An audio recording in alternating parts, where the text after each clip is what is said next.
잠이 도무지 오질 않아서였어요. 서재에 앉아 먹을 천천히 갈고 있었거든요. 먹가리에서 나는 사각사각 소리가 한밤의 숨처럼 고르게 이어졌어요. 방 안 공기가 잔물결처럼 잔잔했는데 갑자기 그걸 가르는 소리가 들린 거예요. 거실 쪽에서 낮게 깔린 목소리. 그게 손자 지훈이 목소리였다는 걸 알아차리는데 1초도 안 걸렸어요. 엄마, 할아버지 언제 쫓아낼 거야? 정말 그렇게 말했어요. 제가 잘못 들은 줄 알았죠. 귓속에 물 들어간 사람처럼 고개를 기울여 봤어요. 그러자 또렷하게 들렸어요. 며느리 서미정의 목소리, 습관처럼 단호하고 바늘같이 뾰족했죠. 조용히 하라니까. 유럽 여행 다녀오고 바로 처리하기로 했잖아. 그때 한 번에 끝내. 먹을 들던 제 손이 허공에서 멈췄어요. 심장이 한 박자 딱 비었어요. 서예지의 종이 위로 먹물이 한 방울 탁 떨어지고 그게 잔설처럼 번졌어요. 번지는 먹물 속에서 제 과거가 둥글게 퍼져나가는 것 같았죠. 아내가 밥 짓던 소리, 젖은 머리로 뛰어들던 아들이 웃던 소리, 겨울밤 난로에 말리던 양말, 냄새 그런 것들이요. 그럼 나 그때 말한 선물 사주는 거지. 30억짜리 집이 우리 손에 들어오는 거잖아. 그 말을 하는 손자의 목소리가 아직 변성기의 끝자락에 걸린 듯 불안정했어요. 그 불안정함이 제 귀에는 잔혹하게 들렸어요. 30억짜리 집. 그렇게 말을 하더군요. 무언가의 무게를 그저 숫자로만 옮겨 담을 때 사람은 잔인해진다는 걸 그날 밤에 배웠어요. 근데 할아버지가 거부하면 거부해봤자지. 거부할 권리 없어. 치매 진단 나오면 가족 결정이야. 그 순간 공기가 바뀌었어요. 창문 틈으로 들어오던 겨울 냄새가 식칼처럼 차가웠어요. 저는 숨을 깨물듯 삼켰어요. 손끝이 떨렸고요. 그 떨림이 팔을 타고 어깨를 훑고 올라와 목을 조였어요. 치매라는 단어가 제 등 뒤에 앉아 다리를 흔드는 것 같았어요. 어느새 제 호흡이 짧아졌고 혀끝은 말라붙었어요. 저는 그 자리에서 붓을 내려놓고 천천히 서재문으로 갔어요. 살짝 틈을 열었죠. 거실 조명이 주황빛으로 흐렸고 소파에 비스듬히 누운 손자의 발끝이 보였어요. 며느리는 주방 조리대에 팔짱을 끼고 기대 서 있었고요. 그 얼굴에서 저는 오래된 낯설음을 보았어요. 가족이지만 가족이 아닌 어떤 거리. 함께 산 시간이 만든 친밀감 대신 함께 산 시간이 만든 계산. 그러니까 이번에 정리하자고. 숨통 트이려면 어쩔 수 없어. 페라리는? 그것도 걱정하지 마. 30억이면 남아. 저는 문틈에서 뒤로 물러났어요. 먹 냄새가 더 이상 향기로 느껴지지 않았죠. 그 밤 저는 제 안의 온도를 눈앞에서 꺼지는 난로불처럼 느꼈어요. 그리고 조용히 결심했습니다. 당하지 않겠다. 평생 처음으로 누군가를 끝까지 용서하지 않겠다고요. 누가 대신 지켜주지 않는다면 제 존엄은 제가 지켜야 하니까요. 이쯤에서 제 소개를 해야겠어요. 저는 한도윤이에요. 올해 75. 강남 도곡동에서 40년을 살았어요. 아내는 열해 전에 신장암으로 먼저 떠났고요. 저는 중학교 교장을 40년 했습니다. 아이들 이름을 지금도 꽤 외워요. 복도에서 뛰지 말라고 호통치다가도 비 오면 운동장 무릉덩이 뛰어넘던 애들을 몰래 따라가 보던 사람. 그게 저였어요. 은퇴 후에도 교육청 자문위원으로 불려다녔고 연금이 매달 350만 원 들어와요. 평생 모은 예금이 3억 5천 있었고요. 돈 걱정은 크게 없었어요. 제 아내가 늘 말했거든요. 여보, 우리는 크게 벌진 못해도 정직하게 벌었잖아. 그러면 돼. 그 말이 제 자산 목록 첫 줄이었어요. 수치로 적히지 않는 가장 큰 자산. 아들 한재필은 변호사예요. 커다란 로펌 간판 아래서 셔츠 소매를 걷어붙이는 사람이죠. 며느리 서미정은 전직 간호사였고 지금은 전업주부예요. 손자 한지호는 올해 고3. 유난히 잘 웃는 애였는데 어느 순간부터 웃을 때 눈이 웃지 않더라고요. 그 변화를 제가 늦게 눈치챈 걸까? 아니면 길게 눈 감았던 걸까? 요즘도 자주 생각해요.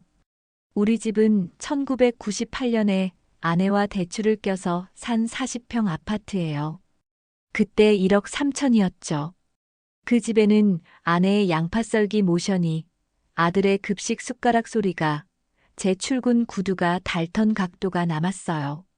현관에서 부엌까지 이어진 타일의 미세한 갈라짐, 베란다. 난간에서 떨어뜨려 깨먹은 커피잔의 흔적, 와이셔츠를 말리던 빨랫줄의 높이까지요. 사람의 삶은 벽지에 스며들고 손잡이에 묻는 거예요. 아내가 떠난 뒤 3년 혼자 살았어요. 혼자 밥상 펴고 혼자 설거지하고 혼자 감기에 걸려서 약을 먹고요. 그러다 아들이 말했죠. 아버지, 혼자 계시면 위험해요. 저희랑 같이 사세요. 그 말이 고마웠어요. 며느리도 살갑게 말했죠. 아버님, 저희가 모실게요.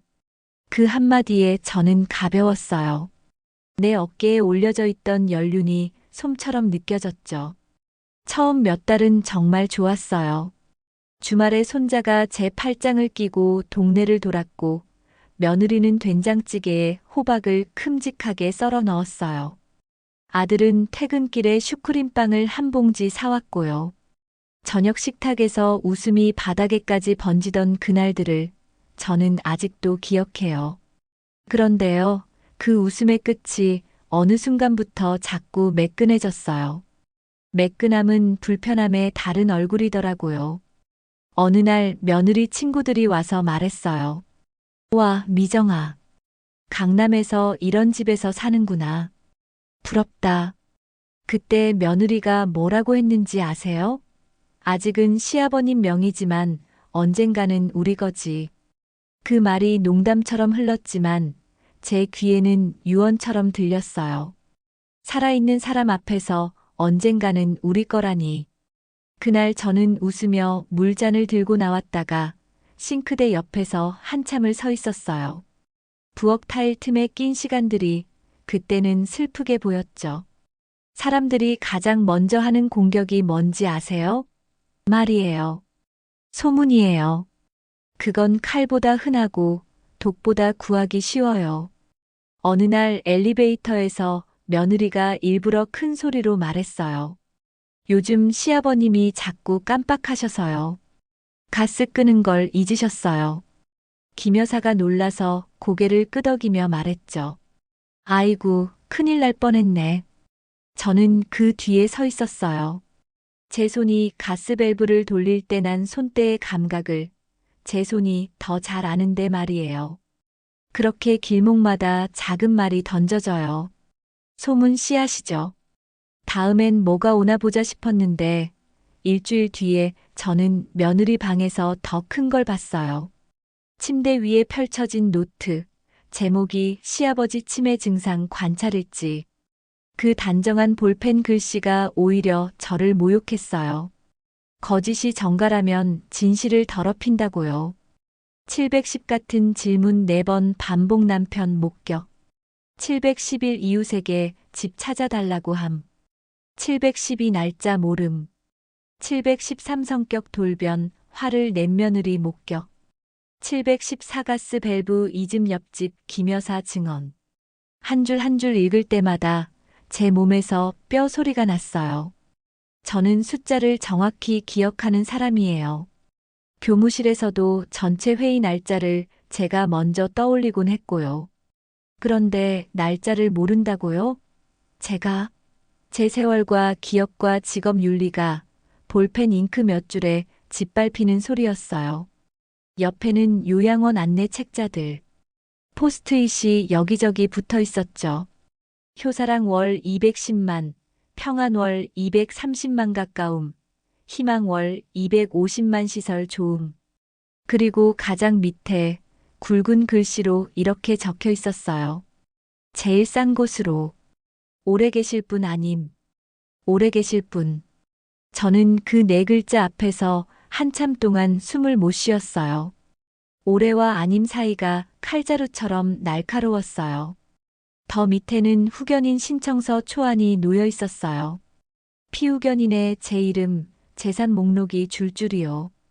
도곡동 아파트 시가 30억, 예금 약 3억 5천, 교직원 연금 월 350만. 저는 그걸 본 순간 깨달았어요. 이건 충동이나 감정의 폭주가 아니라 기획이었다는 걸요. 설계된 시나리오, 증거 맞춤, 증언 조달, 그리고 결정적인 서류. 저는 그날 방에서 나올 때 문고리를 한 번 더 잡았다 놓았어요. 제 손에 남은 문고리의 금속 차가움이 현실의 온도였어요. 결국 병원에 갔어요. 접수대 앞에서 며느리가 말했죠. 저희 시아버님 치매 검사요. 간호사가 조심스레 절 살폈어요. 어르신 성함이요? 한도윤입니다. 오늘이 몇 월 며칠인지 아세요? 2023년 11월 23일 금요일이죠. 제 목소리는 흔들리지 않았어요. 간호사가 살짝 놀란 눈을 했어요. 진료실에서 50대 중반쯤의 의사가 저를 앉히고 간단한 인지 검사를 했어요. 한국의 수도는 서울. 올해는 2023. 거꾸로 세 자리 숫자 기억해 보세요. 7-2-9, 7-2-9. 이제 100에서 7씩 빼보세요. 193, 86, 79, 72, 65 의사가 고개를 끄덕였어요. 인지 기능은 전혀 문제 없어 보입니다. 오히려 또래 평균보다 좋아요. 그때 며느리가 성급히 끼어들었어요. 선생님, 병원이라서 그래요. 집에서는 정말 심해요. 같은 말을 하루에도 5번씩 하세요. 가스도 자주 있고요. 아들도 서류를 내밀었어요. 관찰일지입니다. 의사가 그걸 훑어보다가 눈살을 살짝 찌푸렸죠. 가족분 진술과 현재 상태가 다르네요.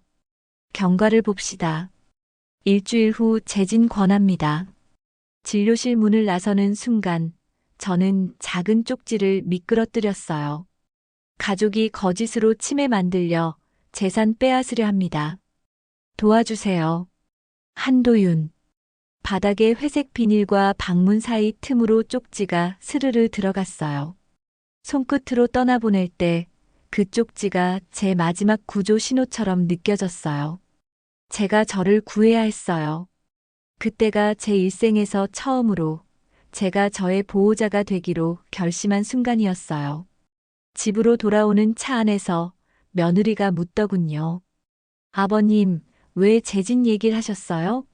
확실히 하고 싶었어. 그 말에 며느리는 짧게 숨을 들이켰어요. 아들은 백미러를 고치느라 바빴고요. 저는 창밖을 보며 생각했어요. 거짓이 진실을 이기는 시간은 오래 못 간다. 다만 진실이 준비되지 않으면 진실도 진실답지 못하다. 그러니까 준비해야 했어요. 기록, 증거, 그리고 실행. 이틀 뒤 아침 며느리가 들뜬 목소리로 말했어요. 여보, 엄마가 유럽 여행 보내준대. 손자가 환호했죠. 와, 프랑스? 이탈리아? 그래. 이번 주 금요일 출발. 저는 무심하게 물컵을 씻었어요. 속으로는 판이 열렸다고 생각했죠. 하늘이 판을 열어준 날 같았어요. 월요일에 23년 전 제자 김태우에게 전화했어요. 지금은 도곡동에서 부동산을 해요. 태우야, 선생님 집 급매로 내놔야겠다. 선생님, 그 아파트면 하루도 안 걸려요. 강남은 물건 나오면 바로 나갑니다. 시세 그대로 30억. 대금 바로 치를 사람으로. 현금 매수자 컨택해 보겠습니다. 화요일엔 은행에 가서 예금 3억 5천을 모두 새 계좌로 이동하고 연금 수령 계좌도 바꿨어요. 창구 직원이 묻더군요. 어르신, 큰 자금 이동인데 특별한 사유가 있으세요? 네, 이사 준비 중입니다. 제 목소리는 조용했지만 제 속은 이미 철로처럼 반짝였어요.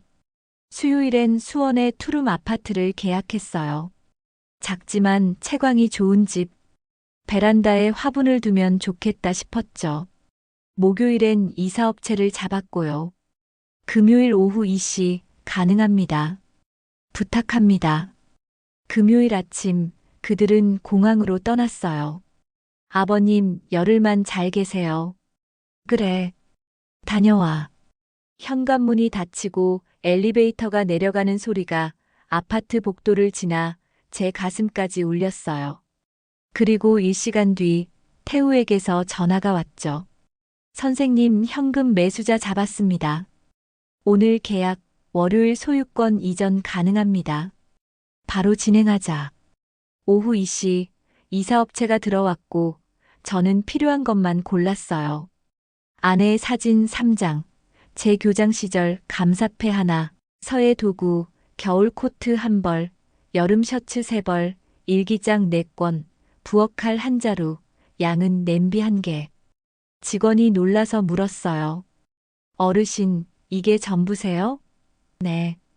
사람은 결국 생각보다 적게 들고 다니더군요. 제 말끝이 조금 떨렸죠. 떨림 속에서 저는 가볍고 무거웠어요.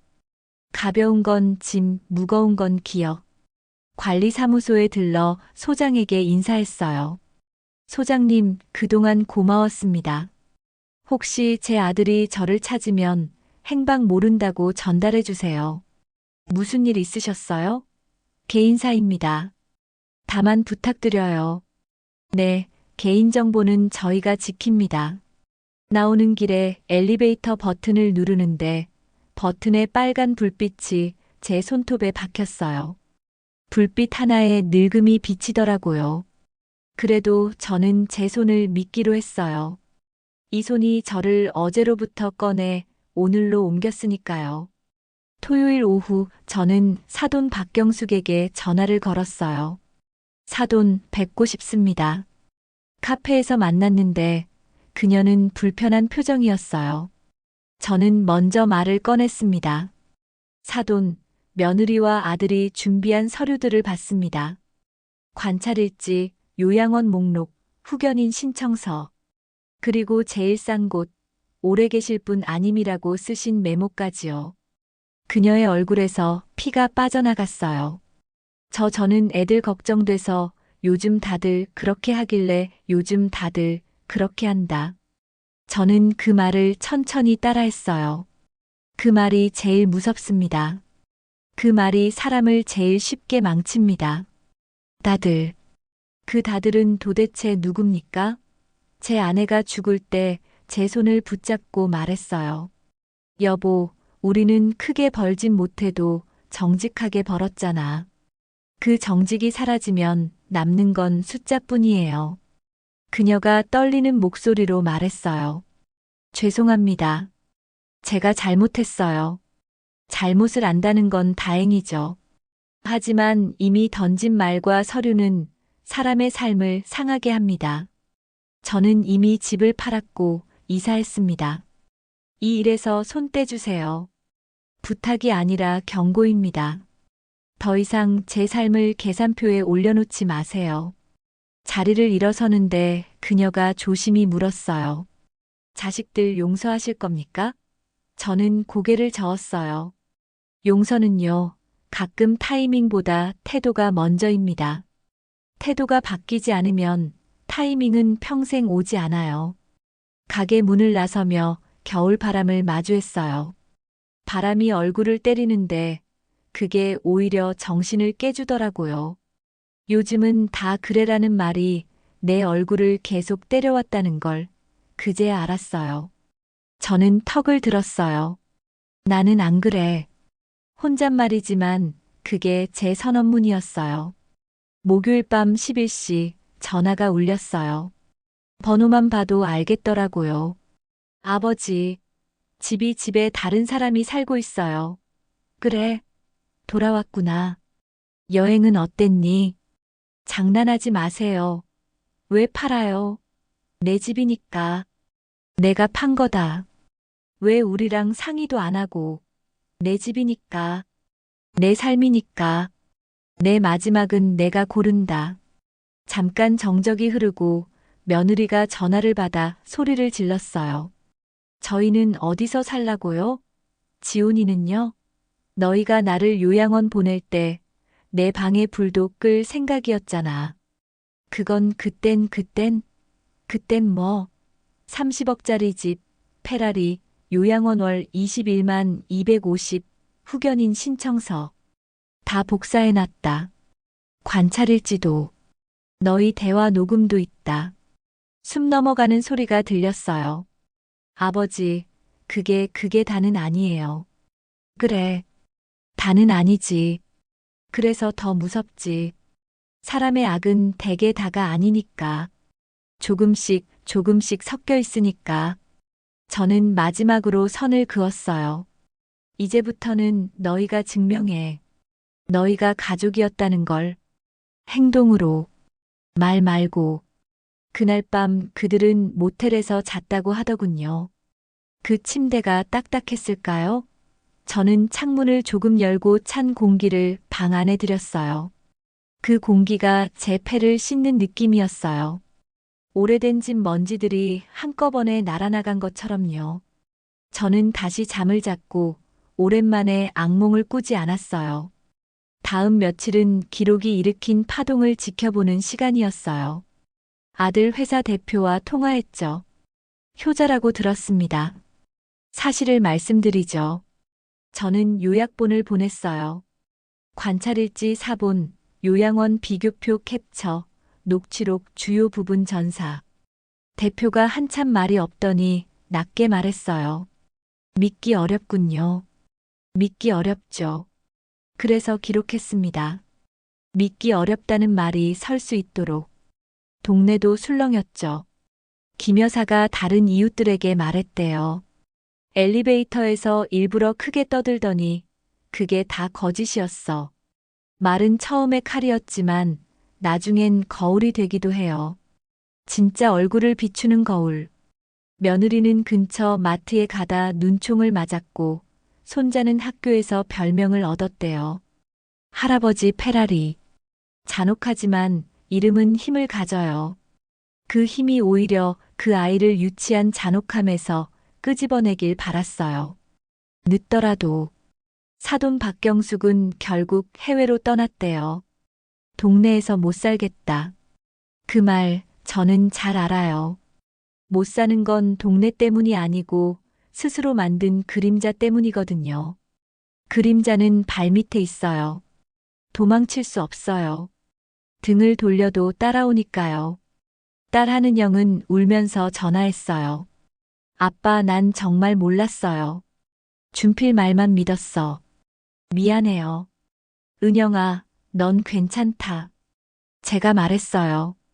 내 목소리에 눈물이 섞여 있구나. 그 눈물은 내 잘못 때문만은 아니다. 내 선함 때문이기도 하다. 다만 당분간은 거리를 두자. 선함도 쉬어야 더 오래 간다. 밤이 오면 저는 서랍에서 일기장을 꺼냈어요. 그날 있었던 일들을 간단히 적었죠. 오늘 진실은 조용히 걸었다. 거짓은 크게 울었고 사람들은 큰 소리에 또 끌려갔다. 그러나 조용한 걸음은 오래 간다. 글자를 쓰면 마음이 정리되더군요. 정리가 되면 분노가 방향을 찾고 방향을 찾으면 분노가 용기가 됩니다. 수원 투룸 생활은 의외로 빨랐어요. 아침에 커튼을 열면 해가 바닥을 타고 거실 끝까지 미끄러졌어요. 그 빛이 제 슬리퍼 코끝을 가볍게 건드리면 그게 하루의 시작 신호였어요. 믹스커피 하나를 컵에 털어넣고 뜨거운 물을 부었어요. 달큰한 냄새가 올라오죠. 그 냄새를 맡을 때마다 생각했어요. 지금 살아있다. 복지관 서예반에 다시 나가기 시작했어요. 아이들에게 붙잡는 법을 알려주고 중년분들에겐 회계숨을 알려줬어요. 붓을 들고 숨 한 번 들이마셨다가 내쉴 때 내리세요. 숨이 회귀돼요. 그렇게 말하면 눈이 반짝거리는 분들이 있어요. 그 반짝임이 제 치료였어요. 옆집 이정화 할머니와 친구가 되었어요. 도윤 씨, 오늘도 공원 가요? 그럼요. 까치가 전봇대 타고 옮겨 다니는 시간이에요. 우리는 천천히 걷고 벤치에 앉아 속이 따뜻해지는 이야기를 조금씩 나눴어요. 딸이 용서해달라고 문자를 보냈어요. 답하셨어요? 아직이에요. 용서는 가끔 멀리서 오는 편지 같아서요. 도착했는지 확인하려면 시간이 필요하죠. 할머니가 웃었어요. 그 편지는 도착합니다. 사람은 결국 사람에게로 와요. 그 말이 참 고마웠어요. 돈 걱정요? 계산은 명확했어요. 집 한 돈 30억에서 새 집 4억을 빼고 26억. 거기에 예금 3억 5천 합쳐 29억 5천. 연금 350만 원. 혼자 사는데 충분히 남아요. 저는 한 달에 쓰는 돈을 작은 노트에 기록했고 매주 토요일에 대차를 마쳤어요. 숫자는 도구지 목표가 아니니까요. 목표는 평온이었고 도구는 돈이었어요. 그렇게 자리를 바꿔놓으니 마음이 가벼워졌어요. 밤이면 책상 앞에 앉아 다시 먹을 갈았어요. 먹 냄새가 방 안에 가득 차오르면 아내가 부엌에서 양파를 썰던 모습이 어렴풋이 떠올랐어요. 그리움은 슬픔이 아니라 방향이더군요. 제가 어디로 가야 하는지 알려주는 화살표. 화살표를 따라가다 보니 어느덧 저는 오늘에 서 있었어요. 어느 날 골목에서 아들을 마주쳤어요. 넥타이는 구겨졌고 눈 밑에 그늘이 깊었어요. 우리 둘 사이에 봄 기운 같은 말들이 한동안 맴돌다 흩어졌어요. 그가 먼저 말했어요. 아버지. 그래, 준필아. 정말 죄송합니다. 제가 잘못했어요. 알고 있다. 처음엔 정말 아버지가 치매인 줄 알았어요. 미정이가 계속 그러니까. 그런데 병원에서 정상이라는 말 들었을 땐 알았어요. 그런데 멈추지 못했어요. 저는 조용히 고개를 끄덕였어요. 사람은 때로 알면서 멈추지 못한다. 모르는 죄보다 아는 죄가 더 무겁지. 넌 변호사야. 법은 정의의 길을 만드는 도구다. 그런데 도구를 편의에 쓰면 길이 무너진다. 내가 무너뜨린 건 내 집만이 아니다. 너 자신의 길도 무너뜨린 거다. 그는 고개를 숙였어요. 마지막 기회 주세요. 저는 한참을 서 있었어요. 바람이 전봇대를 스쳐 지나갈 때 나는 소리가 들렸고 골목 어귀에서 아이들 웃음소리가 팔랑였어요. 저는 결국 말했어요. 기회는 내가 만드는 거다. 내가 무너뜨린 길은 내가 다시 놓아라. 나는 내 쪽 길을 지키겠다. 집으로 돌아와 작은 책상 앞에 앉았어요. 일기장을 펼치고 썼습니다. 사람은 결국 자기 선택의 무게로 산다. 그 무게가 무거워질수록 내려놓고 다시 매는 법을 배워야 한다. 오늘 나는 나를 지켰다.